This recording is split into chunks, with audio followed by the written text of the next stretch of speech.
meditation, just letting things come to you as they were. Did anybody, I call it the analogy of fishing.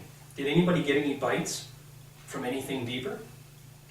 Because often, when I started doing this, and I evolved into it naturally from my martial arts training, but often I would be there and I get this you're fishing and you get this bite, right? And, and it's emotion tugging at you, or an experience from the past tugging at you, right? And you get that nibble and you feel your attention, right? And sometimes, I remember many times growing up with my family where, there's a lot of turmoil. I mean, I couldn't even manage that fish. It just sucked me right under with it. When it bit my line, it was like a bloody shark. Yeah. I just went like Jaws, the movie Jaws, right? Not only did it take my rod, it took half the dock that I was standing on too.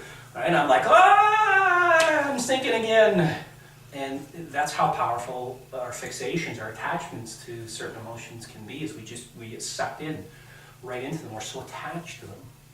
And so what I like to do is when I'm doing this mindfulness meditation is when I feel that nibble, I want to make sure that I don't get sucked into it. I don't get, yanked underneath the water, and I, stay back and just observe it for what it is.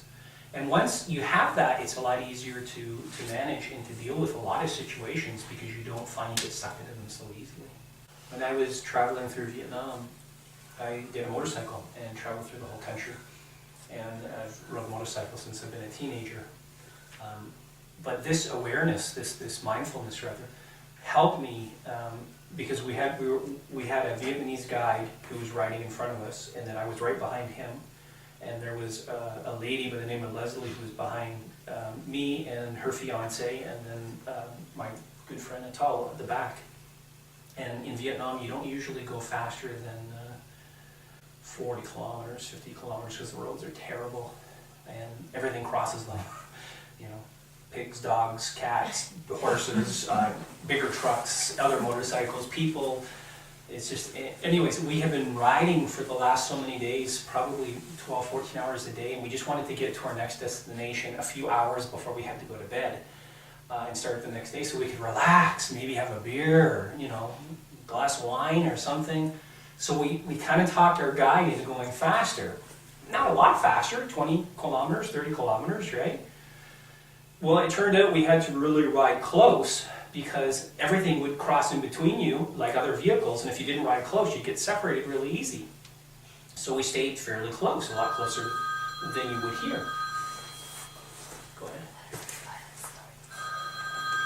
And so,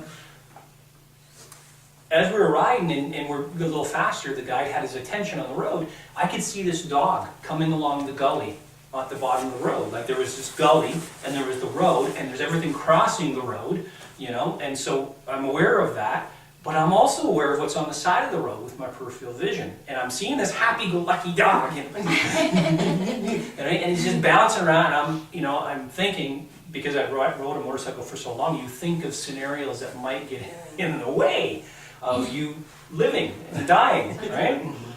And I'm thinking okay, there's a happy-go-lucky dog.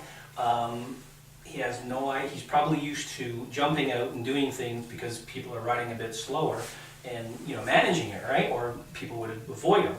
Our guy did not see this dog, and this dog jumped out right in front of his bike. I mean, he had no chance to really, he hit the brake, it was just a reaction. He just grabbed the brake.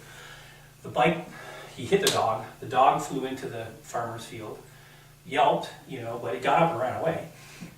He flew over his handlebars. I'm swinging around him so I don't run him or the bike over that's flying through the air.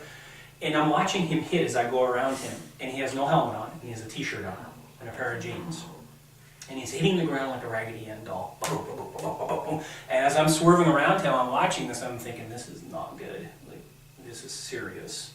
I finally slowed down, threw the bike down. I came running back. And he was out cold.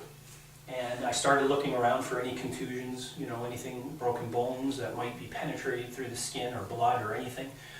Remarkably, I couldn't find any at all, but he was not moving. His eyes were closed, and I thought, oh boy, is he still with us? Or so his name was Duke, Duke, and finally, 5 minutes later, he blinked. And I thought, wow, he's still alive, okay? So he starts coming to, and he starts trying to get up off the ground, and I'm like, no, don't move. They said, don't move, we gotta get you an ambulance, we gotta take you to a hospital. And he didn't listen. He finally got up and he took all the gravel out of his arm that was all stuck in his arm, you know, and he took it out of his leg that, you know, some of it was caught in his leg. And I said to him, we really need to get you to a hospital because you could have internal, you know, bleeding, damage, anything, some fractured bones. And he just looked at me. He lived in the country for, you know, all his life, and he just looked at me and he said, Terry, when we see a serious accident, I'll let you know. This is not Canada, this is Vietnam. Let's ride. I was blown away, right? But the purpose of me telling that story is, one, because I'm still blown away by the inner strength of certain people like that just can muster through so much. But also that mindfulness, in being able to let things come to you as they are. You know, you can easily get caught up into the traffic and miss the side. You can easily get caught up into something on the side and miss the traffic. But if you're open to whatever is in your frame or field of reference, it's amazing some of the smaller details that you can see that can make a big difference in your experience. Okay? And so, same as the territory within.